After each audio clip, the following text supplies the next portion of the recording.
नमस्ते प्यारे बच्चों। आशा करती हूँ आप सभी स्वस्थ हैं, खुश हैं और अपनी पढ़ाई पर ध्यान दे रहे हैं। आज मैं आपको करा रही हूँ आपकी मैथ्स की वर्कशीट नंबर 132। ये आपकी रिकैपिचुलेशन वर्कशीट है, यानी कि रिवीजन वर्कशीट है। ये टॉपिक हम पहले भी डिस्कस कर चुके हैं। आज हम उसी से जुड़े हुए कुछ और क्वेश्चन सॉल्व करेंगे। तो वर्कशीट शुरू करने से पहले आप अपनी क्लास लिखेंगे, अपना सेक्शन ABCD, आप डेट लिखेंगे, दैट इज़ 14 दिसंबर 2021।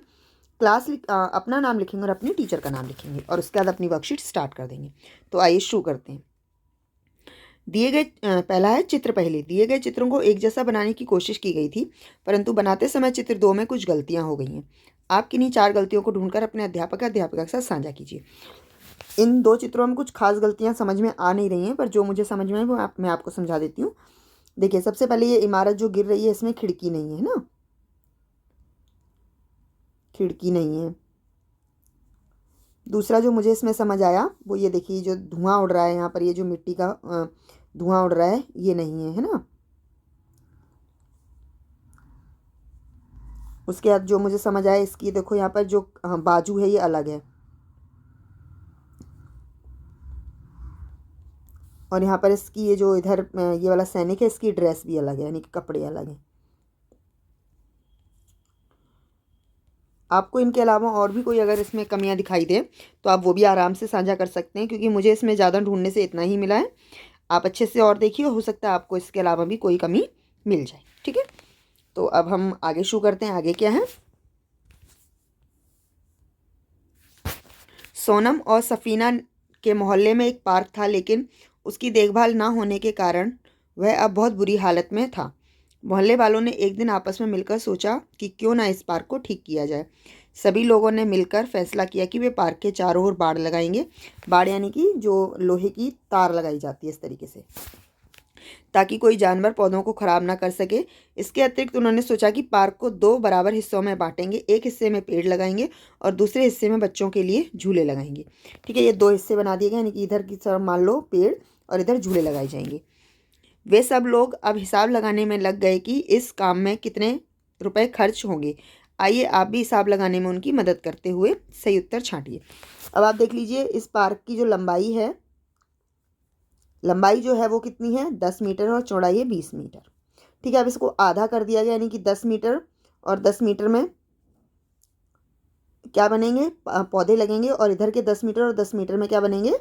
आपके झूले लगाए जाएंगे। ठीक है, अब यहाँ पर एक चीज़ ध्यान रखिएगा कि इस पार्क में जब 10-10 का बन जाएगा तो ये क्या बन जाएंगे? वर्ग। अभी ये क्या बना हुआ है? ये आयत बना हुआ है। ठीक है, चलिए आगे ध्यान रखेंगे। आगे देखते हैं। पार्क के चारों ओर बाड़ लगाने के लिए कितने मीटर लंबे तार की आवश्यकता होगी? जब हम चारों तरफ की बात करते हैं तो इसका मतलब हुआ कि उसका परिमाप। तो इसकी जो लंबाई थी वो कितनी थी?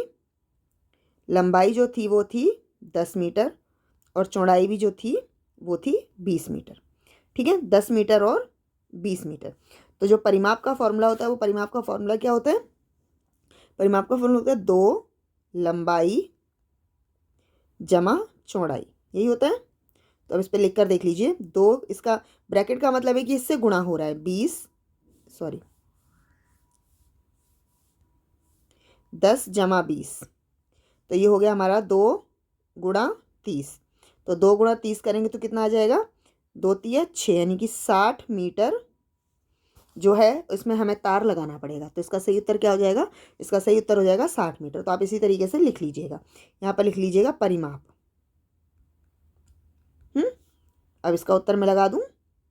इसका उत्तर है हमारा 60 मीटर। दूसरा है, यदि 1 मीटर तार की कीमत 1 मीटर तार की कीमत 150 रुपये है, तो पूरे पार्क के चारों ओर बाड़ लगाने के लिए कुल कितना खर्च आएगा? तो अब देख लीजिए, 1 मीटर तार कितने का आएगा?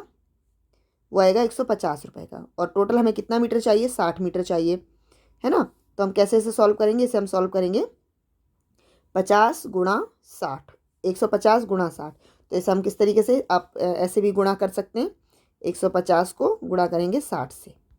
0 का 0, 0 0, जब कोई भी संख्या 0 से गुणा की जाती है तो वो 0 ही हो जाती है।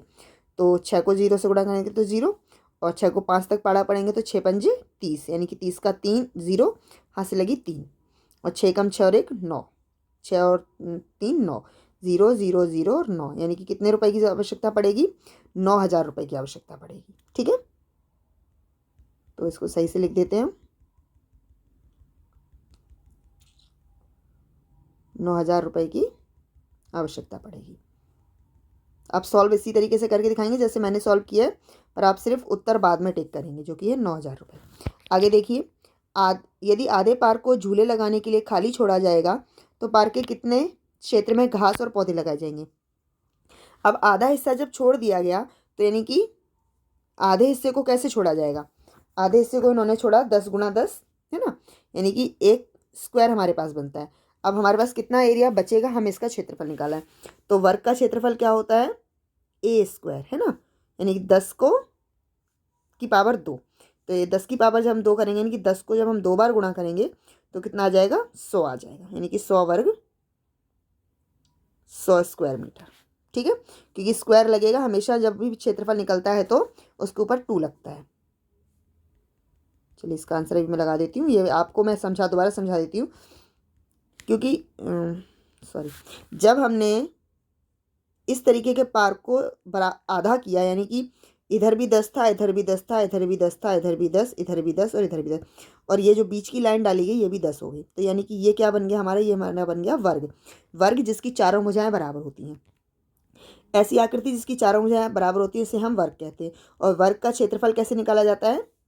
वर्ग का क्षेत्रफल होता है, वर्ग का क्षेत्रफल का मतलब होता है लंबाई की पावर 2, यानी कि लंबाई को 2 बार गुणा किया जाता है, क्योंकि उसकी लंबाई भी वही होती है और चौड़ाई भी सेम होती है। ठीक है, तो उसमें 10 बना, 10 गुणा 10 यानी कि 100। ठीक है, तो इसका आंसर आएगा 100 मीटर स्क्वायर। 100 स्क्वायर मीटर क्यों आएगा? वो इसलिए आएगा क्योंकि जब भी हम क्षेत्रफल निकालते हैं तो हम हमेशा पावर 2 लगाते हैं। ठीक है, ये ध्यान रखिए। अब आगे देखें, तो इसका उत्तर हो जाएगा हमारा 100 वर्ग मीटर। अगला है, 1 वर्ग मीटर में घास लगाने और पौधे लगाने का खर्च जब 450 रुपये है तो आधे पार्क में और पौधे लगाने और का खर्च कितना आएगा? ठीक है, अब क्योंकि दोनों भाग ही 100 मीटर के हैं तो इधर भी 100 वर्ग मीटर बचा, उधर भी 100 वर्ग मीटर बचा है, तो हम क्या करेंगे? 1 वर्ग मीटर में लगाने का कितना खर्चा है? 450 रुपये, तो 100 में लगाने का कितना खर्चा होगा? हम 450 को गुणा करेंगे 100 के साथ। ठीक है, जब 450 को 100 के साथ गुणा करेंगे तो आप जितनी भी जीरो है पहले तो जीरो लगा दीजिए, 1 2 3, यानी कि 3 जीरो लगा देते हैं, 1 2 3। और जब हम 1 को 5 से गुणा करेंगे तो 5, और 1 को 4 से गुणा करेंगे तो 4, यानी कि ये खर्चा बनेगा हमारा 45,000 रुपये। 45,000 कहाँ पर दिया गया है? ये देखिए नंबर 1 पर दिया गया है। ठीक है, अब देखें इसका उत्तर मैं आपको लिखना आपको इसी तरीके से जैसे मैंने स्टेटमेंट बताई है, मैं इसलिए इसमें उत्तर हटा रही हूँ ताकि हमें अगला क्वेश्चन सॉल्व करने के लिए स्पेस मिल सके। ठीक है, अब हमारा है, यदि झूले लगाने में 5,000 रुपये लगेंगे तो पार्क को पूरा तैयार करने में कुल कितने रुपए लगेंगे? अब देख लीजिए, हमें ये वाला अमाउंट, ये अमाउंट और 5,000 को जोड़ना है। ठीक है, तो पहले हमें तार लगाने के लिए कितने रुपए लगेंगे? 9,000 रुपये लगेंगे, और फिर घास लगाने के लिए 45,000 लगेंगे, और झूले लगाने के लिए 5,000 लगेंगे। तो टोटल हमारे कितना हो जाएगा? इन सबको प्लस कर दें, 0 0 0, 5 5 10 और 19 हासिल 1, यानी कि 5। टोटल कितना हो जाएगा? 59,000 रुपीज़ लगेंगे। तो मैं इसके यहाँ लिख देती हूँ 59,000 रुपीज़ का खर्चा टोटल, पीछे नहीं लगाया जाता, रुपीज़ का साइन आगे लगता है। ठीक है, तो इस तरीके से ये आपकी वर्कशीट कंप्लीट हो गई है। उम्मीद है आपको ये समझ आई होगी। अगर समझ आई है तो इसे लाइक कीजिए, शेयर कीजिए और हमारे साथ जुड़ने के लिए हमारे चैनल को सब्सक्राइब कीजिए। धन्यवाद।